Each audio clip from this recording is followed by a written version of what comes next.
নমস্কাৰ JRG ব্লগলৈ পুনৰবাৰ সকলোকে স্বাগতম জনাইছোঁ। আজি আমি আলোচনা কৰিবলৈ লৈছোঁ মাষ্টাৰ ট্ৰেইনাৰৰ সম্পৰ্কত। আত্মসহায়ক গোটৰ মাষ্টাৰ ট্ৰেইনাৰ কি আৰু কোনে এই মাষ্টাৰ ট্ৰেইনাৰ পদটোৰ বাবে আবেদন কৰিব পাৰে, লগতে যোগ্যতা কি লাগিব, লগতে দৰমহা কিমান হ'ব, সেই সম্পৰ্কে আজি ভিডিঅ'টোত আমি আলোচনা কৰিম।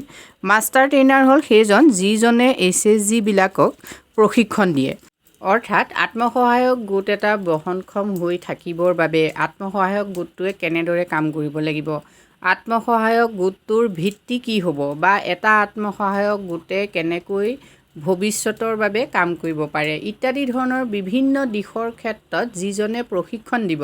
সেইজনেই হ'ল মাষ্টাৰ ট্ৰেইনাৰ। এই মাষ্টাৰ ট্ৰেইনাৰজনৰ মূল উদ্দেশ্য হৈছে SHG বিলাকক আগবঢ়াই নিয়াত। অৰ্থাৎ আমাৰ অসমতে যদি আমি চাওঁ এনে বহু SHG আছে, অৰ্থাৎ লিষ্টত বহুত SHG আছে, কিন্তু এই SHGবোৰ সকলো সমানে কাৰ্যক্ষম নহয়। অৰ্থাৎ বহুতো SHG আছে যিবিলাকত 2 বা 3 গৰাকী সদস্যহে কি হৈছে সক্ৰিয় অৱস্থাত থাকে, বাকীবোৰ সদায় নিষ্ক্ৰিয় হৈ থাকে। আৰু সেই SHGবোৰে অকল লোন গ্ৰহণ কৰে আৰু লোন পৰিশোধ কৰে। সময়মতে কোনোবাই কৰে, কোনোবাই সময়মতে কৰিবও নোৱাৰে। আৰু আমি দেখিছোঁ যে এনেধৰণৰ লোন পৰিশোধ কৰিব নোৱাৰাৰ ফলত চৰকাৰে পিছত কি কৰিবলগীয়া হৈছে, মাইক্ৰ' ফাইনেন্সৰ যিখন ঋণ পৰিশোধ ব্যৱস্থা গ্ৰহণ কৰি পেলাই সেই মহিলাসকলক সহায় কৰিবলগীয়া এটা অৱস্থাও হৈছে, যিটো অৰ্থনৈতিক দৃষ্টিকোণৰ পৰা আমাৰ ৰাজ্যখনৰ বাবেই এটা ঋণাত্মক দিশ হয়। কিন্তু যি কি নহওক, মহিলাসকলক ঋণ প্ৰদান কৰা হয় বিশেষকৈ সেই ঋণৰ জৰিয়তে যাতে মহিলাসকলে যিকোনো ধৰণৰ স্বনিয়োজনৰ এটা ব্যৱস্থা কৰি ল'ব পাৰে। বিশেষকৈ আত্মসহায়ক গোটবিলাকক লোন লৈ পেলাই সেই লোন অকল পৰিশোধ কৰিবৰ বাবেই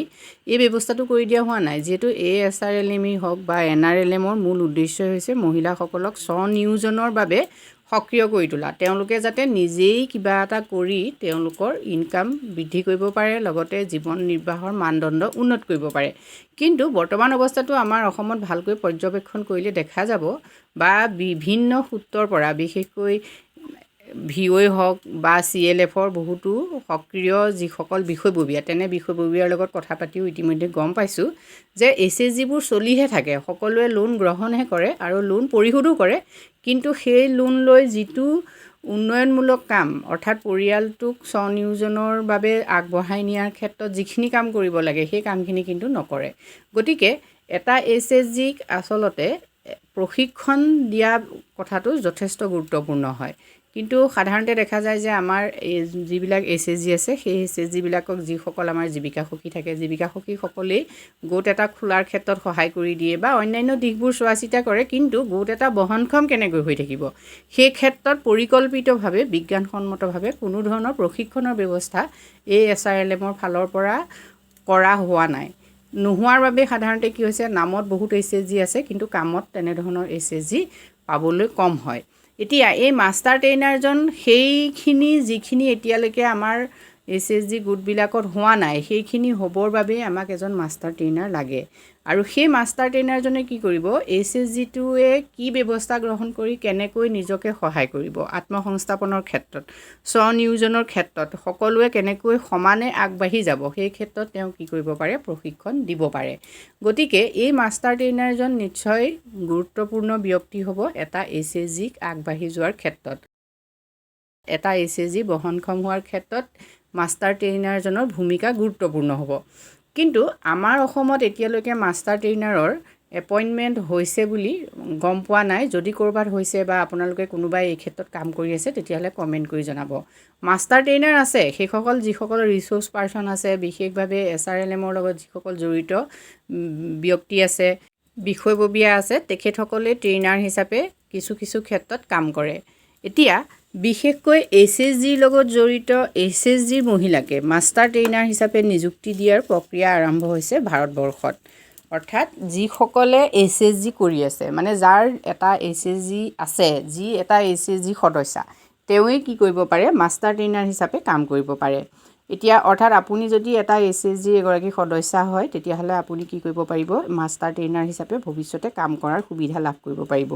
ইয়াৰ বাবে প্ৰয়োজনীয় যোগ্যতাসমূহ হ'ল যে আপুনি এটা SHGৰ সদস্যা হ'ব লাগিব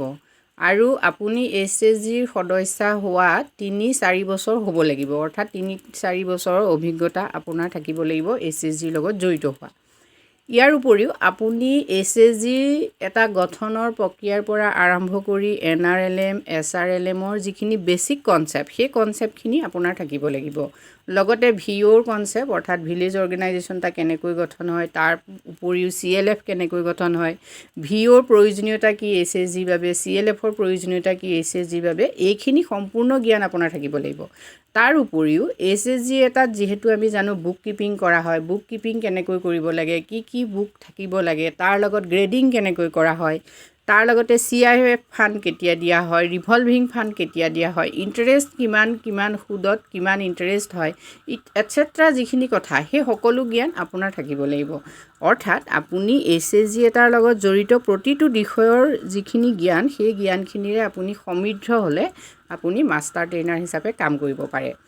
ইয়াৰ পাছত আপোনাৰ বয়স যেহেতু 18 বছৰৰ ওপৰত হ'বই লাগিব যেহেতু মাষ্টাৰ ট্ৰেইনাৰ হিচাপে কাম কৰিবলৈ গ'লে আপুনি মিনিমাম বয়স আপোনাৰ 22ৰ পৰা 45 বছৰ এনেকুৱা হ'ব লাগিব কিন্তু তাৰ সেই ক্ষেত্ৰত কি হয় প্ৰয়োজন সাপেক্ষে বয়সৰ কথাটো আহিব যেতিয়া আপোনালোকৰ বাবে এডভাৰটাইজ ঘোষণা কৰা হ'ব ইয়াৰ পাছত আহিলে আপুনি বিশেষভাৱে অসমৰ বাসিন্দা হ'ব লাগিব ভাৰতীয় নাগৰিক হ'ব লাগিব লগতে যিটো ব্লকৰ আন্ডাৰত আপুনি কাম কৰিব সেই ব্লকৰ কি হৈছে স্থায়ী বাসিন্দা হ'ব লাগিব ইয়াৰ পাছত আহিল শিক্ষাগত অৰ্হতা যেহেতু আপোনাৰ শিক্ষাগত অৰ্হতা দ্বাদশ শ্ৰেণী উত্তীৰ্ণ হ'বই লাগিব লগতে স্থানীয় ভাষাৰ জ্ঞান আপোনাৰ থাকিব লাগিব ইয়াৰ উপৰিও আপুনি বিশেষকৈ ইংৰাজী ভাষাটো আপোনাৰ দক্ষতা থাকিব লাগিব যেহেতু বহুত বিষয় এনেকুৱা আছে যিবিলাক বিষয় আপুনি ইংৰাজীটো কেতিয়াবা কি হয় শিকাবলগীয়া হয় বা আপুনি নিজে বুজি পাবলৈ হলেও ইংৰাজী ভাষাৰ জ্ঞান আপোনাৰ থাকিব লাগিব লগতে কম্পিউটাৰ নলেজ বিশেষভাৱে আজিৰ যুগত কম্পিউটাৰ নলেজ থাকিবই লাগিব আৰু তাৰ লগত আপুনি কম্পিউটাৰত যেহেতু বহুত বস্তু আপুনি ট্ৰেইনিং দিতে দেখুৱাব পাৰে গতিকে কম্পিউটাৰ নলেজ থাকিলে আপুনি ট্ৰেইনিং দিবলৈ আপোনাৰ সুবিধা হ'ব গতিকে এইখিনি যদি আপোনাৰ যোগ্যতা থাকে ইয়াৰ উপৰিও আপুনি ইচ্ছা কৰিলে এখন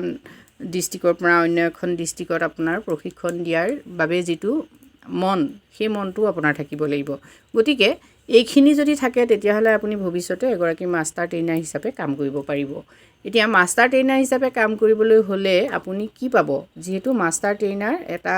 যথেষ্ট গুৰুত্বপূৰ্ণ পদবী হয় আৰু এই মাষ্টাৰ ট্ৰেইনাৰ হিচাপে আপুনি কাম কৰিলে 10,000ৰ ওপৰত আপোনাৰ পাৰিতোষিক হ'ব পাৰে কিন্তু কেনেকৈ হ'ব যেহেতু আপুনি প্ৰতিটো SHG গোটক প্ৰশিক্ষণ দিয়াৰ বাবদ আপোনাক এটা মিনিমাম পইচা দিয়া হ'ব সেই পইচাটো সেই প্ৰশিক্ষণৰ ওপৰত ভিত্তি কৰি আপোনাক দিয়া হ'ব গতিকে আপুনি এমাহত যিমান প্ৰশিক্ষণ বেছিকৈ দিব সিমানেই কি হৈছে আপোনাৰ পাৰিতোষিকৰ পৰিমাণটো বৃদ্ধি হ'ব এতিয়া নিশ্চয় আপোনালোকৰ মনত প্ৰশ্ন জাগিছে যে আমাৰ অসমত মাষ্টাৰ ট্ৰেইনাৰৰ নিযুক্তি হৈছে নেকি SHGৰ সদস্যসকলৰ মাজৰ পৰা মাষ্টাৰ ট্ৰেইনাৰ নিযুক্তি হোৱাৰ খবৰ এতিয়ালৈকে মই পোৱা নাই যদি আপোনালোকে কোনোবাই এনেদৰে SHG সদস্য হৈ মাষ্টাৰ ট্ৰেইনাৰ হিচাপে কাম কৰিছে তেতিয়াহলে কমেন্ট কৰি জনাব নিশ্চয় আমাৰ বাবে আনন্দৰ খবৰ হ'ব যেহেতু সমগ্ৰ ভাৰততে NRLMৰ যিবিলাক লক্ষ্য আৰু উদ্দেশ্য সেইখিনি একেই হয় গতিকে ভাৰতৰ অন্যান্য ৰাজ্যত যদি মাষ্টাৰ ট্ৰেইনাৰৰ নিযুক্তি হৈছে বা হোৱাৰ পদক্ষেপ আৰম্ভ হৈছে তেতিয়াহলে আমাৰ অসমতো এদিন মাষ্টাৰ ট্ৰেইনাৰৰ নিযুক্তি প্ৰক্ৰিয়া আৰম্ভ হ'ব গতিকে আপোনালোক যিসকল SHGৰ লগত জড়িত আছে সেইসকলে সক্ৰিয়ভাৱে SHG কাম কৰক আৰু SHGৰ বিষয়ে যি বিশদ জ্ঞান সেই বিশদ জ্ঞান লাভ কৰিবলৈ আপোনালোকে এতিয়াৰ পৰাই প্ৰস্তুতি আৰম্ভ কৰক আৰু SHGৰ ওপৰত যিমান কথা আছে বা SRLMৰ ওপৰত যিমান কথা আছে সকলো কথা জানিবলৈ আপোনালোকে মোৰ চেনেলটো সাবস্ক্ৰাইব কৰি ৰাখিব আৰু চেনেলটোৰ যি SHG প্লেলিষ্ট আছে সেই প্লেলিষ্টত আপোনালোকে সকলো বিষয়ে পাব যিখিনি বিষয় জানিলেও আপোনালোকে ভৱিষ্যতে মাষ্টাৰ ট্ৰেইনাৰ হিচাপে কাম কৰিব পাৰিব আজি ভিডিঅ'টোত আমি এইখিনি কথা আপোনালোকৰ বাবে আলোচনা কৰিছো যদি আপোনালোক উপকৃত হৈছে বা অনুপ্ৰাণিত হৈছে তেতিয়াহলে কমেন্ট কৰি জনাব আজিলৈ ইমানেই ধন্যবাদ